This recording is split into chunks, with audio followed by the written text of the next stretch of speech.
Welcome to the official companion podcast series to the Showmax original series, Catch Me a Killer. If you're coming across this companion podcast for the first time, this is the 5th installment and covers Catch Me a Killer episode 6.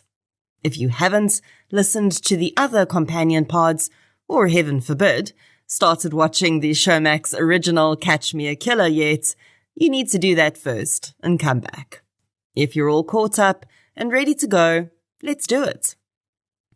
Again, we have a pseudonym used for a killer in this episode, and that's because the suspect arrested in the case that would become known as the Cape Town sex worker killer series would have to be released because there was insufficient physical evidence against him. The individual, though, was a very good suspect. And in her book, Catch Me a Killer, Mickey Pistorius says that she's pretty sure they had the right man. In this episode, I'm going to firstly give you a breakdown of the case, and then we're going to delve down into a specific aspect of this case, which is actually quite uncommon in South African serial killers, the selection of sex workers as victims. I did cover this case on my Patreon feed several years ago, and then I recovered it with additional information quite recently. So for the full details, I'll post a link to the full episode in the show notes. In 1996, sex workers in Parow in the Western Cape began disappearing and were later found murdered, most in relatively rural areas. Sergeant Piet Viljoen of the Peninsula Murder and Robbery Unit identified a pattern of 16 similar cases dating back to 1992. Victims included sex workers and later domestic workers, showing a switch in the killer's target type. The earliest victim was Christine Fultain in October 1992, and the youngest was 16-year-old Teresa van der Wint, found deceased in May 1996. Viljoen's investigation revealed the killer's modus operandi, but many cases went unnoticed for years, highlighting the vulnerability of these women and the oversight in protecting them. Detective Viljoen and his task team meticulously visited crime scenes and interviewed victims' families to understand the killer's methods. The killer often operated on rainy nights, luring victims into his vehicle, incapacitating them with punches, and then strangling them. He transported the bodies to remote, hard-to-find locations accessible from main roads, which indicated a knowledge of these areas, likely through his work.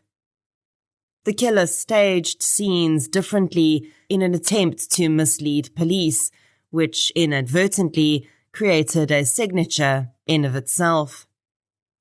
Viljoen worked tirelessly to protect Parow sex workers during that time and gained their trust.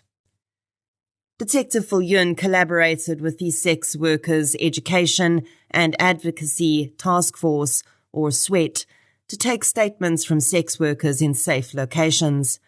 Flyers with emergency numbers were distributed, and sex workers began recording vehicle registration numbers for safety. A 500,000 Rand reward was offered for information leading to the killer's arrest.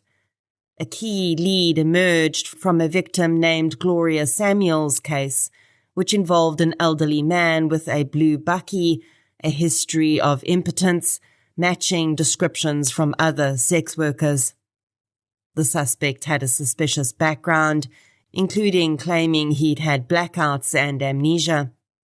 Although victim Francis Celestin's fingerprints were found in his vehicle, insufficient evidence led to his release, and further murders occurred even though he was under surveillance. Police eventually halted surveillance due to resource constraints. Missing sex worker cases slowed as vigilance increased, especially against a man in a blue bakkie. Sergeant Viljoen was transferred and Inspector George Lochner took over. A call from the suspect to a police station claiming he would kill again led to his rearrest, but insufficient evidence again resulted in his release. Later, Sergeant Viljoen was implicated in an evidence-tampering scheme, including having planted Francis Celestin's fingerprints in the suspect's vehicle. Despite the suspect's suspicious behavior and voice recording of his call to the police station, lack of concrete evidence and due process issues meant true justice for the 19 victims remained elusive. Many true crime content consumers assume that everything we've been taught by the largely American-produced pool of content around serial killers is accurate for all serial killers. And the truth is that not all serial killers are the same. South African serial offenders differ significantly from those in the US and many other countries. One way that this is true is in victim selection, particularly where sex workers as victims are concerned. In 2009, statistics from the United States estimated that at least 43% of known serial killer victims were sex workers.